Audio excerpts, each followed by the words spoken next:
Greetings, virtual friends. This is Angelos, aka Pule230688, and I'll be bringing you the first part of my campaign video. Okay, so I did a little vote on my vid before I went on holiday to see which campaign you would want to see, and I wasn't expecting so many people to vote. In fact, I had about 200 people vote. About 50 of them were after I told them to stop voting, so they were not counted. That when I did count the votes, Britain was the most popular one with 33 votes, and then Russia and Prussia on 28, one of the French campaigns on 17, and then 2 people voted Austria. For shame. For shame. You 2 people go slap yourselves, because there's no way in hell would I have done Austria, even if it had like 150 people had voted for it. In fact, if 150 people had voted for it, I would likely close my YouTube account down. Okay, right, so it's the Britain campaign, which was voted for. So, right, we're going to do this in hard, because in very hard, the AI just gets stat bonuses, and it's no real challenge, it's just, you know, I class it as cheating on very hard, to be honest. Right, so very hard, and I got enable drop in battles, but I swear to God, if I do enable drop in battles, and someone comes in and just quits before like anything happens, then I'm just going to cancel this and just fight the AI, because at least the AI is reliable and will stay there till the end. Radio, let's get this on with. Let's get on with this. That's what I meant to say. I got a bit tongue-tied. Okay, right, so this is the Great Britain campaign. Now I know Great Britain wasn't like unanimous, like it didn't have 100% of the votes, but it had a majority of the votes, so this is I said I'd let the people decide, and the people decided this. So if you're going to moan at the people who voted Great Britain, not at me. Okay. Right. So I know there's people who've done this campaign, and so I'm going to do it. I've had a look at some of the other people's campaigns, so I'm going to try and do it slightly differently. Of course, there's going to be similarities, but I'll try and do it slightly differently. Right. Okay. So this is a campaign map, and it's got similarities to the Empire map, obviously. It's more centralised on Europe, and instead of having trade ports like at the Ivory Coast, which you have to send your merchant ships to and build a navy just to escort them there, you now have these little icons on the edge of your map which signify these trade posts, but you can't actually see them. You just put your ship on this, and then it's supposed to be that this ship goes off to the trade port and comes back via this trade route which you have to establish. So it's not the same, exactly the same as Empire, but it's, you know, it's similar. You just got to put your ships at the edge of the European map, which means you can establish trade quicker because the ports and the ships are much closer together this time. Okay, so speaking of trade, I'm going to build a merchant ship there and send it to Baltimore, and then I'm going to keep building merchant ships one every time a ship gets built. I'm going to start building another one. I'm not going to completely rush building ships because it's going to drain my economy too fast. So I'm going to send that to Baltimore, then I'm going to send another one to St. Augustine, and then I should have enough trade. Okay, right. There is Nelson. Oh, be quiet, damn bloody advisor. Right, anyway, so Britain's power lies at sea, which is fairly obvious. So I'm going to be sending this fleet round to, well, historically the British fleet pursued this French fleet here, and I think it ended up in the Battle of Quiberon Bay, but I'm not too sure of that, so feel free to contradict me if you know better, because I think the French fleet retreated to here, and it was pinned in onto the coast and destroyed, not by Nelson, I don't think, by someone else, but I'm not a military historian, so I do not know the facts. Okay, right, so I'm going to build an army here, and I'm going to, oh my god, be quiet. How do I disable that? Turn off. There we go. Right, so I'm going to build an... She's flickering, trying to tell me something. Go away. Damn.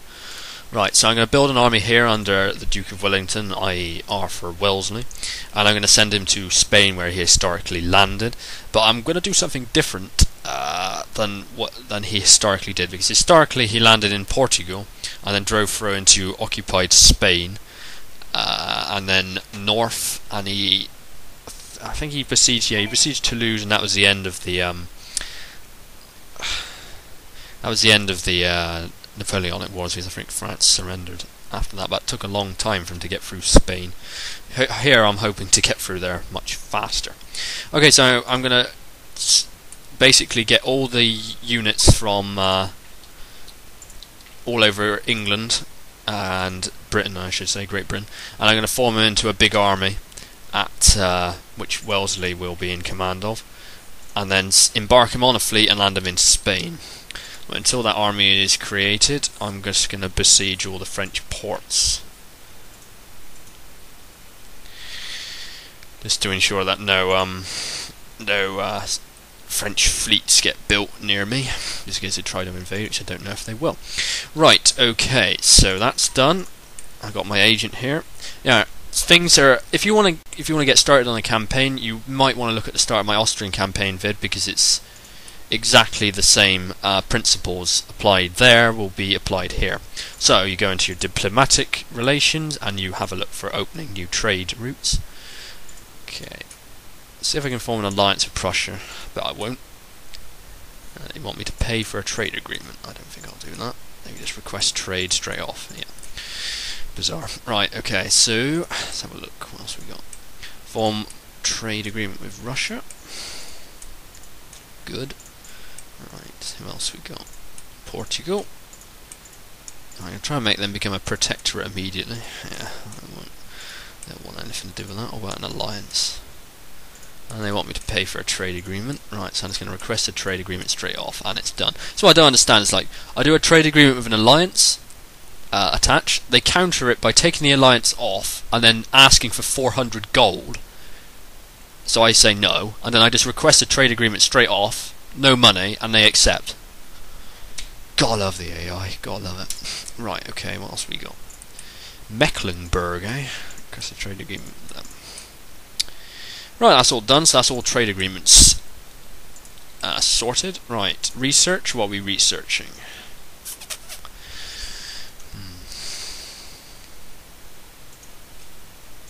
See, what I do when I'm looking, I'm slightly unfamiliar with this, is I right click on all the technologies that can be researched, and then I have a look at what sort of positive and negatives they do. Like here, if I researched conscription, -2 happiness to the lower classes, but increases recruitment slots in your home region. That might be useful if, let's say, I was hard pressed to build an army up, or I was taking heavy losses. But at the moment, that's not necessary. Because I'm not under any threat of invasion at the moment, so there's no need for conscription. What I tend to do is I tend to find something to increase finances. So that's exactly what I'm going to do to start with. -5 upkeep costs.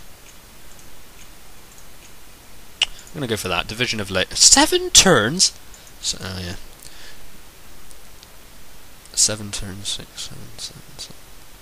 I forgot, yeah, that stunned me then, 7 turns to research that, but it's because it's done. The period of time on this is now 3 months instead of 2 years. Just remembered that. Right, I'm going to go for this then, because that gives plus 3% wealth generated by all buildings. Not bad.